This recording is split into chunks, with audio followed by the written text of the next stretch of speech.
अब फिक्र है ऐसी खबर की जो हमारे वोट और आपके टैक्स के पैसे से जुड़ी है। हम वोट देकर किसी भी राज्य में सरकार चुनते हैं, हमारे टैक्स के पैसे से पूरा पुलिस प्रशासन चलता है। लेकिन अचानक ही ऐसे आरोप सामने आते हैं कि सरकार की ओर से वसूली का टारगेट दिया जाता है और पुलिस उसे पूरा करने में जी जान से जुट जाती है। हम बात महाराष्ट्र की कर रहे हैं, जिसने सिस्टम से भरोसा उठा दिया है। हम बात भ्रष्टाचार, उगाही और लालच की कर रहे हैं, जिसने सत्ता, सरकार, नेता और पुलिस को सिंडिकेट की तरह जोड़कर रखा है और जिसका सबसे बड़ा उदाहरण बनकर सामने आया है महाराष्ट्र। 100 करोड़ की महावसूली के आरोप में आज अनिल देशमुख को गृह मंत्री के पद से इस्तीफा देना पड़ा। ऐसे माहौल में आज राष्ट्रपिता महात्मा गांधी के संदेश को याद करने की जरूरत है। महात्मा गांधी ने कहा था कि यह धरती हर एक की जरूरत को पूरा कर सकती है, लेकिन किसी एक के लालच को नहीं। जबकि यहां सरकारें लालच में लिप्त हैं और ऐसा पूरी तरह नजर आ रहा है। यकीन करना मुश्किल है कि मुंबई में कौन बनेगा 100 करोड़पति का एक खेल चला, जिसमें हाईकोर्ट को सीबीआई जांच का आदेश देना पड़ा और आरोप लगने के 2 हफ्ते बाद तक कुर्सी से चिपके रहे गृह मंत्री को कुर्सी छोड़नी पड़ी। सोचना यह है कि कहीं हमारा सिस्टम अराजकता की ओर तो नहीं बढ़ रहा है।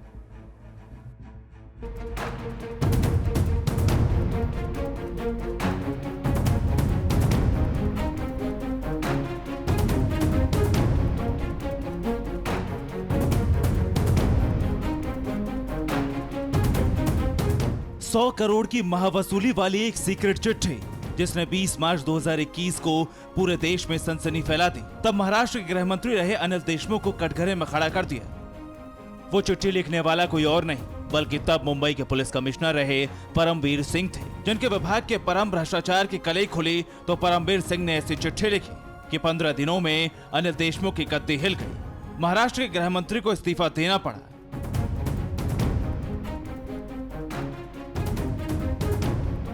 परमवीर सिंह की जिस चिट्ठी पर देशमुख का नाम आने पर सनसनी फैली, इसी मामले में बॉम्बे हाईकोर्ट ने सीबीआई जांच का आदेश दिया है, जिस आदेश से सियासी भूचाल आ गया है। हम आपको उस आदेश की हर बड़ी और बारीक बात आगे बताएंगे, लेकिन पहले ये जान लीजिए कि बॉम्बे हाईकोर्ट के आदेश के आते ही कैसे महाराष्ट्र में सियासी सरगर्मी बढ़ी। देशमुख ने अपना इस्तीफा मुख्यमंत्री उद्धव ठाकरे को भेजा, लेकिन इस्तीफे से पहले देशमुख ने उद्धव ठाकरे समेत एनसीपी चीफ शरद पवार और डिप्टी सीएम अजित पवार से भी मुलाकात की और आखिर में इस्तीफे का ऐलान कर दिया। देशमुख ने अपने इस्तीफे में लिखा है, आज माननीय हाईकोर्ट की ओर से एडवोकेट जयश्री पटेल की याचिका पर सीबीआई जांच का आदेश दिया गया है, इसलिए मैं नैतिकता के आधार पर गृह मंत्री के पद से इस्तीफा देता हूँ। गृह मंत्री स्वयं अनिल देशमुख जी पार्टी के राष्ट्रीय अध्यक्ष पवार साहब से जाके मिले। उन्होंने इच्छा जाहिर की कि ये प्रीलिमिनरी इंक्वायरी चलते हुए मैं अपने पद पे नहीं रहना चाहता। वैसे इस्तीफे से ठीक 3 घंटे पहले बॉम्बे कोर्ट ने देशमुख को बड़ा झटका दिया। कोर्ट ने 100 करोड़ की वसूली केस में सीबीआई जांच का आदेश जारी कर दिया, जिसके बाद 2 हफ्ते से पद पर जमे रहने की कोशिश में जुटे देशमुख को इस्तीफा देना पड़ा। हाईकोर्ट के चीफ जस्टिस दीपांकर दत्ता और जस्टिस गिरीश कुलकर्णी की डिवीजन बेंच ने कहा, देशमुख के खिलाफ जो मामला है वो असाधारण है, आरोप छोटे नहीं और राज्य के गृह मंत्री पर है, इसीलिए पुलिस इसकी निष्पक्ष जांच नहीं कर सकती। लिहाजा देशमुख के खिलाफ भ्रष्टाचार के जो आरोप लगे, सीबीआई उनकी प्राथमिक जांच 15 दिनों में करे। मुझे कोर्ट ने ये कहा है कि डायरेक्टर जनरल जो सीबीआई के है वो इंक्वायरी करे, इसमें प्रिलिमिनरी इंक्वायरी, और मुझे बुलाए, मुझे इन्फॉर्म करे और इसमें इफ नेसेसरी कॉग्निजेबल ऑफेंस तो एफआईआर रजिस्टर करे। कोर्ट ने इस पूरे मामले में स्वतंत्र जांच की जरूरत बताई, क्योंकि देशमुख पर आरोप है कि उन्होंने महानगर के पुलिस को हर महीने डांस बार और पब से 100 करोड़ रुपए की वसूली का टारगेट दे रखा था और उनके पद पर बने रहते निष्पक्ष जांच संभव नहीं थी। लेकिन इस केस में उद्धव की चुप्पी बीजेपी के लिए अभी से एक बड़ा मुद्दा है। हम शुरू से एक स्वतंत्र निष्पक्ष जांच की मांग कर रहे थे और मुंबई पुलिस के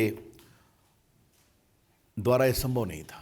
हम भी जानते हैं कि शरद पवार के इशारे पर ही वो इस्तीफा देते या न देते, लेकिन हमारे उद्धव ठाकरे जी कब बोलेंगे?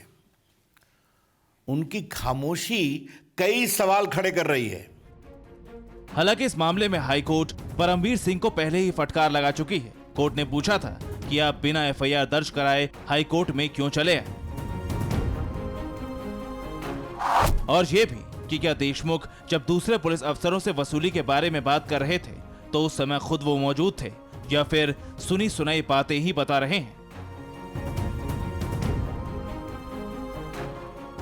तब कोर्ट ने कहा था कि परमवीर सिंह पहले तो पुलिस के पास एफआईआर दर्ज कराए और अगर पुलिस ऐसा करने में आनाकानी करे तो मजिस्ट्रेट कोर्ट में जाएं।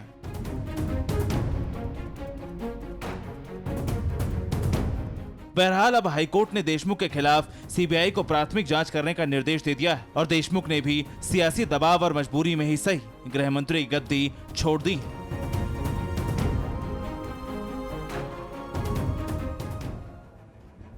परवाह देश की, सोमवार से शुक्रवार रात 10 बजे TV9 भारतवर्ष पर।